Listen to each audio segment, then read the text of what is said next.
BJP अध्यक्ष JP Nadda शुक्रवार को 2 दिन के बिहार दौरे पर आ रहे हैं। माना जा रहा है कि नड्डा की मुलाकात बिहार के सीएम और जेडीयू के राष्ट्रीय अध्यक्ष नीतीश कुमार से भी होगी।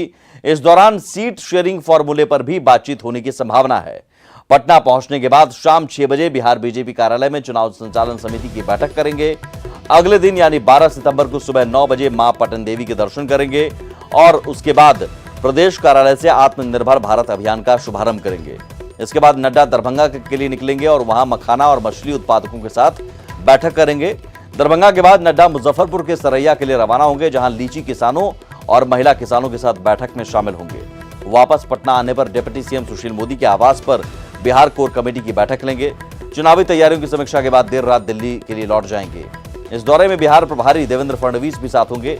जेपी नड्डा के कार्यक्रम के लिए पार्टी की तरफ से तैयारी जारी है। हमारे राष्ट्रीय अध्यक्ष जेपी नड्डा जी का कल शाम में पटना आना होगा। चुनाव संचालन समिति की बैठक में वो भाग लेंगे। 12 तारीख को दरभंगा जाएंगे और वहाँ मखाना उत्पादक और मछली उत्पादक किसानों से मिलेंगे। उसके बाद मुजफ्फरपुर में आकर करके जो किसान चाची हैं, किसान चाची से मिलने उनके गांव इब्राहिमपुर जाएंगे। उसके बाद वहाँ जो लीची उत्पादक किसान हैं और महिला कृषक हैं, उन लोगों से भी मिलेंगे। पार्टी की बैठकें होगी। कल ही हमारे जो चुनाव प्रभारी हैं महाराष्ट्र के पूर्व मुख्यमंत्री देवेंद्र फडणवीस, वो दोपहर में आएंगे और मीडिया सेंटर का उद्घाटन करेंगे।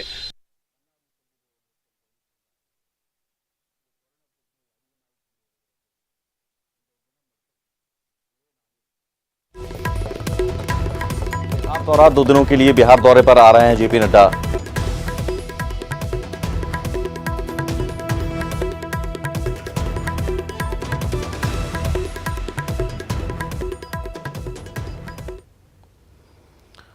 और चुनाव के लिए बीजेपी मीडिया सेंटर भी बना रही है, जिसका उद्घाटन कल बिहार चुनाव प्रभारी देवेंद्र फडणवीस करेंगे। चाणक्य होटल में बन रहे इस मीडिया सेंटर में ही पार्टी नेता प्रेस कॉन्फ्रेंस करेंगे। साथ ही यहां कई और सुविधाएं मुहैया कराई जाएंगी। हाईटेक प्रचार के लिए जाने जाने वाली भाजपा में हर बार कुछ नया प्रयोग होता है। इस बार आप देखिए, पटना के होटल चाणक्य में एक मीडिया सेंटर यहाँ पर बनाया जा रहा है भाजपा की तरफ से। और ये जो मीडिया सेंटर होगा, अब पूरा का पूरा मीडिया का जो कंट्रोल है पार्टी का इस पूरे चुनाव के दौरान इसी सेंटर से होगा, जो ये अब देख पा रहे होंगे कि बन रहा है। और ये कल तक इसको तैयार कर लेना है। और कल देवेंद्र फडणवीस पटना आ रहे हैं और वो इस मीडिया सेंटर का उद्घाटन करेंगे। आप देखिए किस तरह से जो होर्डिंग्स है वो यहाँ पर लाए गए हैं, इसे लगाया जाएगा। और कई होर्डिंग आप देख पा रहे होंगे कि कई सारे फ्रेम्स यहाँ पर बने हुए हैं और सभी फ्रेम यहाँ पर लगाए जाएंगे। तो अब जितनी भी मीडिया एक्टिविटी होगी पार्टी की, वो यहीं से होगी, यहीं से कंट्रोल होगा। और सभी नेताओं का प्रेस कॉन्फ्रेंस भी इसी हॉल से किया जाएगा। यहाँ पर कई कंप्यूटर सिस्टम भी लगाए जाएंगे, जिससे मीडिया कर्मी अपनी खबरों को भेज सकते हैं। ऐसी व्यवस्था यहाँ पर की जाएगी। साथ ही साथ और तमाम तरह की व्यवस्था, वाईफाई की फैसिलिटी यहाँ पर दी जाएगी और पूरी व्यवस्था यहाँ पर की जाएगी ताकि मीडिया इसी सेंटर से अपने पूरे काम को कर सके। तो ये एक अलग तरह की तैयारी इस बार बीजेपी की दिख रही है इस चुनाव में। और ये जो मीडिया सेंटर है उसे अब कल तक तैयार कर लेना है ताकि देवेंद्र फडणवीस इसका उद्घाटन करेंगे। कैमरा पर्सन आशीष के साथ साकेत कुमार, न्यूज़ 18 पटना। आगे बढ़ते हैं। आरजेडी के वरिष्ठ नेता रघुवंश प्रसाद सिंह ने पार्टी को बाय बाय कर दिया है। दिल्ली एम्स में इलाज करा रहे रघुवंश बाबू ने अस्पताल से ही इसका ऐलान कर दिया और लालू यादव के नाम चिट्ठी भी लिखी। लंबे वक्त तक लालू के साथ ही रहे रघुवंश बाबू के इस फैसले से सियासत भी गर्म है और जेडीयू खुलकर उन्हें पार्टी से जुड़ने का ऑफर दे रही है। वहीं लालू प्रसाद ने रघुवंश सिंह के इस्तीफे को नामंजूर कर दिया है।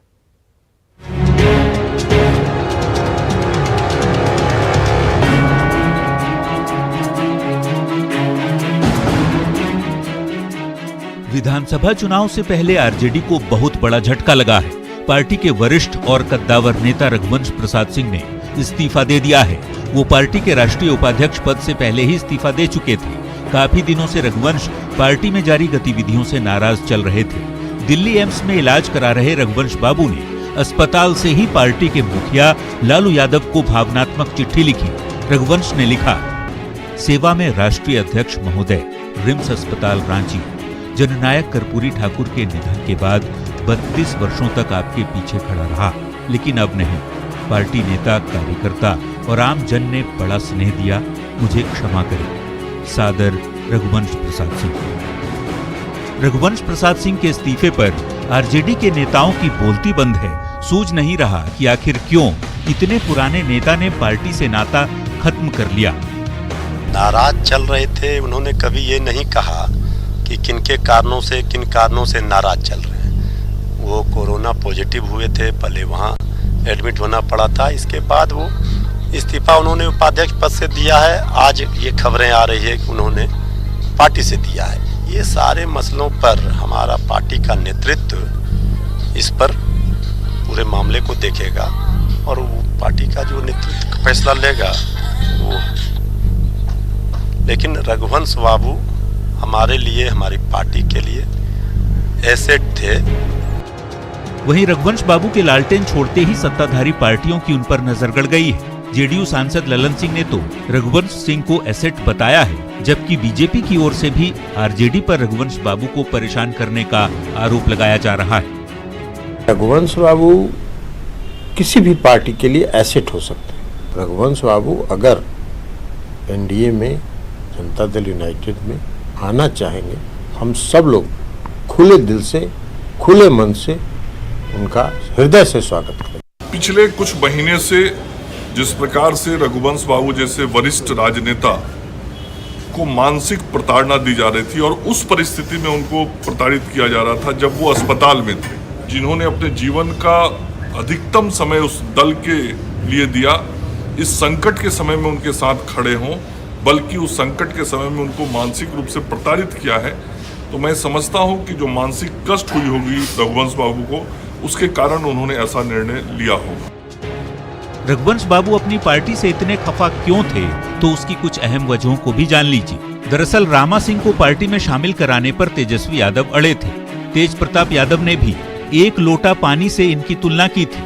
आरजेडी में वरिष्ठ नेताओं की उपेक्षा से नाराज चल रहे थे रघुवंश बाबू। साथ ही सवर्ण आरक्षण विरोध के फैसले से भी वे नाराज थे। अब भले ही रघुवंश बाबू ने नाराजगी के चलते पार्टी को बाय बाय कर दिया हो, लेकिन चुनाव से ठीक पहले उनका आरजेडी को छोड़ना पार्टी और खासकर तेजस्वी यादव के लिए मुश्किलें खड़ी कर सकता है। Bureau report, news 18। वहीं एम्स में भर्ती रघुवंश प्रसाद सिंह के इस्तीफे वाली चिट्ठी के जवाब में रिम्स में भर्ती लालू प्रसाद यादव ने भी हाथ से लिखी चिट्ठी भेज दी है। लालू प्रसाद ने लिखा है, प्रिय रघुवंश बाबू, आपके द्वारा कथित तौर पर लिखी एक चिट्ठी मीडिया में चलाई जा रही है। मुझे तो विश्वास ही नहीं होता। अभी मेरे परिवार और मेरे साथ मिलकर सिंचित राजद परिवार आपको शीघ्र स्वस्थ होकर अपने बीच देखना चाहता है। 4 दशकों में हमने हर राजनीतिक, सामाजिक और यहां तक कि पारिवारिक मामलों में मिल बैठकर विचार किया है। आप जल्द स्वस्थ हो, फिर बैठकर बात करेंगे। आप कहीं नहीं जा रहे हैं, समझ लीजिए। आपका लालू प्रसाद।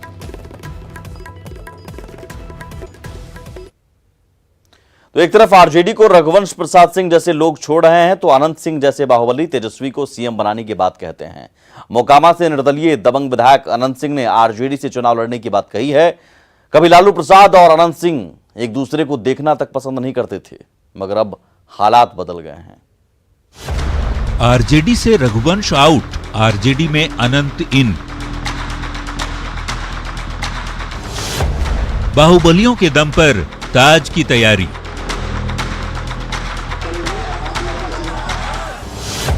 अब अनंत सिंह जलाएंगे लालटेन। हम लड़ेंगे लालू यादव के सीट से। तेजस्वी जी मुख्यमंत्री होंगे, होल है। बिहार की राजनीति के दबंग विधायक अब लालटेन की लौ को तेज करेंगे। साफ साफ कहें तो लालू प्रसाद के छोटे बेटे तेजस्वी यादव को सीएम बनाएंगे। यकीन नहीं हुआ? लीजिए फिर से सुन लीजिए। विधानसभा चुनाव नजदीक है, समर्थक जानना चाहते हैं कि इस बार दादा किसके सीट पर और कहां से कुछ कर रहे हैं। हम लड़ेंगे लालू यादव के सीट से। और क्या कुछ कहेंगे सर, क्या कुछ कहना चाहेंगे अपने लोगों को? क्या तेजस्वी जी मुख्यमंत्री होंगे, होल है। पूरी तरह से समर्थन रहेगा आनंद? हाँ, पूरी तरह। बिल्कुल सही सुना आपने। कभी लालू प्रसाद का नाम सुनते ही बिदक जाने वाले अनंत सिंह को अब लालू से कोई शिकायत नहीं है। उनका बस एक ही सपना है, लालू प्रसाद के बेटे तेजस्वी को सीएम बनाना। अब कोई गिला शिकवा नहीं है। कभी लालू प्रसाद और अनंत सिंह एक दूसरे को फूटी आंख नहीं सुहाते थे, लेकिन राजनीति है, अनंत सिंह ने अपना ठिकाना खोज ही लिया। मगर नीतीश कुमार से उन्हें एक शिकायत है, क्या जरा सुनिए। जेल में आपको खाना क्यों नहीं दिया जा रहा? सरकार विरोध है, पीना भी नहीं मिल रहा है। हाँ दिखते हैं। बिहार सरकार से अनंत सिंह को शिकायत है कि उनको जेल में भरपेट भोजन नहीं मिल रहा। खैर, एक तरफ आरजेडी के संस्थापक सदस्य रहे रघुवंश प्रसाद सिंह जैसे लोग पार्टी छोड़ रहे हैं, तो अनंत सिंह जैसे बाहुबली तेजस्वी को सीएम बनाने की बात कर रहे हैं। अनंत सिंह की क्राइम कुंडली की यदि बात करें तो घर से AK-47 मिलने के मामले में वे जेल में बंद हैं। अनंत सिंह पर हत्या की साजिश रचने का भी आरोप है। अपहरण, हत्या, रंगदारी सहित कई मामलों में वे आरोपी हैं। फिलहाल पटना की बेउर जेल में बंद हैं मोकामा विधायक अनंत सिंह। धर्मेंद्र कुमार, न्यूज़ 18 पटना। आरजेडी से रघुवंश सिंह के इस्तीफे और अनंत सिंह की तेजस्वी की तारीफ पर सियासत गर्म है। सत्ता पक्ष ने आरजेडी पर हमला करते हुए कहा कि लालू की पार्टी अब गिरोह में तब्दील हो गई है, तो आरजेडी और कांग्रेस ने कहा कि रघुवंश सिंह की विचारधारा वो नहीं है जो बीजेपी की रही। कि राष्ट्रीय जनता दल ये दल नहीं, ये गिरोह है। उस गिरोह का सरदार कौन है? लालू यादव जी। अभी लालू जी कहाँ है? जेल में। तो ये गिरोह चलाते हैं। अब अनंत सिंह जैसा लोग आ रहे हैं, अनंत सिंह तेजस्वी यादव को मुख्यमंत्री बना रहे हैं, तो अनंत सिंह जिसका मुख्यमंत्री बनाएंगे उस पार्टी का हाल आप लोग जान लीजिए कि क्या होने वाला है। आरजेडी को अब पुराने नेताओं की एक जरूरत नहीं है। रघुवंश सिंह जैसे कद्दावर नेता,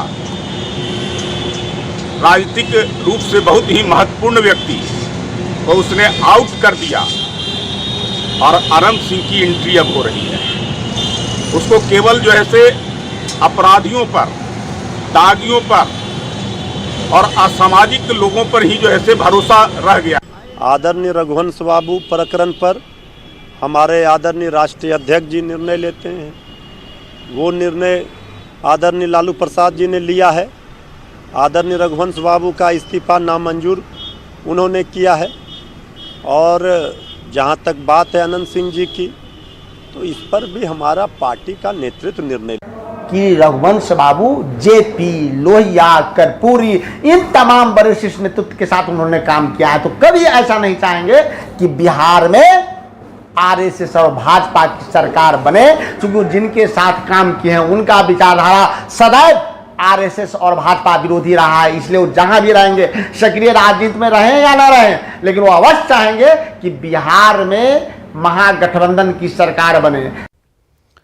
आगे बढ़ते हैं। बिहार में शराब माफिया रोज नए नए तरीके ईजाद कर रहे हैं। गया के सिलौंजा में शराब माफिया कब्रिस्तान में शराब छिपा कर रखा था।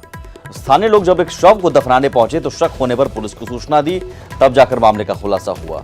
और दूसरी तस्वीर आपको हम दिखा रहे हैं नवादा की। यहां भोला बीघा गांव से तो देसी शराब बनाने की मिनी फैक्ट्री का खुलासा हुआ। यहां खलिहान में शराब की पैकेजिंग की जा रही थी। यहां से भी भारी मात्रा में अवैध देसी शराब को जब्त किया गया। पाउच को पैक करने वाले मशीन को भी बरामद किया गया। किसी की गिरफ्तारी हालांकि नहीं हो सकी। मुजफ्फरपुर में शराब तस्कर ने तो हद ही कर दी। पुलिस ने एक ट्रैक्टर को जब्त किया है जिसमें माल ढुलाई की ट्रॉली के नीचे गुप्त तहखाना बनाया गया। उस तहखाने में 24 कार्टन शराब छिपाकर सप्लाई की जा रही थी। हाइड्रोलिक टेक्नोलॉजी की मदद से बनाए गए इस गुप्त तहखाने को देखकर पुलिस वाले भी दंग रह गए। जैसे जैसे ट्रॉली ऊपर उठती गई, शराब के कार्टन बढ़ते गए। पीएम मोदी ने बिहार में आज अरबों की योजना की शुरुआत की। पीएम ने 10 योजनाओं का शिलान्यास और उद्घाटन किया है। इनमें समस्तीपुर में मछली उत्पादन प्रौद्योगिकी केंद्र, सीतामढ़ी में 5 करोड़ की लागत से ब्लड बैंक, किशनगंज में 10 करोड़ की लागत से रेफरल प्रयोगशाला की शुरुआत की गई। वहीं पटना में फिश ऑन व्हील योजना, मधेपुरा में फिश फीड मिल और पूर्णिया में प्रजनन केंद्र की भी नींव रखी गई।